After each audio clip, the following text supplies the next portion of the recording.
A good crossroads fight last night between Ryan Garcia and Luke Campbell, and we got to see how good Garcia is relative to the other young fighters in the lightweight division like Gervonta Davis, Devin Haney, and Teofimo Lopez. I think Garcia is close, but still needs maybe another year of seasoning before he should be thrown in the ring with those guys. Lately I've been watching fights with the volume turned off because the announcing has gotten so bad, particularly with the zone. So it's easier for me to, more enjoyable for me to assess and analyze these fights on my own. And I thought this fight was a lot closer than what Chris Maddox had it by I think it was like the sixth round. I was surprised that he only gave Campbell one round, and that was the round that Campbell scored a knockdown in the second round. And Garcia recovered well, but after that he seemed a little tentative and frustrated.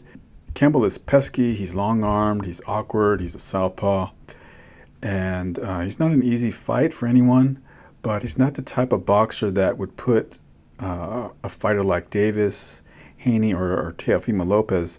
He would not put those fighters in a position of adversity in the same way that he did Garcia.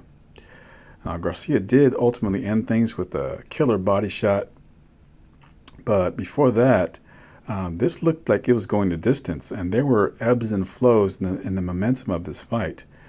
Garcia's flaws were laid bare. He pulls straight back, he has to work on his defense, and he has a bad habit of only fighting in spurts.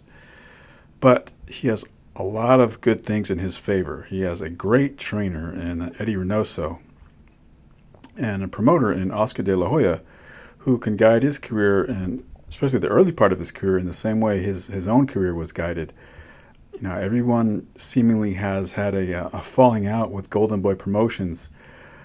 So that's another side story to follow in this, and as we see Garcia's career progress. Maybe he sticks it out with De La Hoya, or he jumps ship. There are a lot of parallels between Ryan Garcia and Oscar De La Hoya. They both have matinee idol looks, but they are essentially De La Hoya was essentially a one-handed fighter with his left hook, and Garcia really favors his left hook. He works overtime with that counter left hook. But at similar stages in their careers, De La Hoya was much more advanced. When he was lightweight, he just overpowered fighters like Jorge Paez and Daryl Tyson and Gennaro Hernandez, while Garcia tried to overwhelm Campbell with his physicality, but he just couldn't. Campbell's defense was too good for him. So he's still got a ways to go, but he's really young, and he is arguably the best trainer in the sport in Reynoso, who, incidentally did an excellent job of putting his pupil back on point after that knockdown. So my review is that Garcia is still a work in progress, and he needs another two or three fights before he's ready for the likes of Tank Davis or Devin Haney. And, Teofimo Lopez would just tear his head off. But Garcia has a lot of potential, and we'll see what 2021 brings.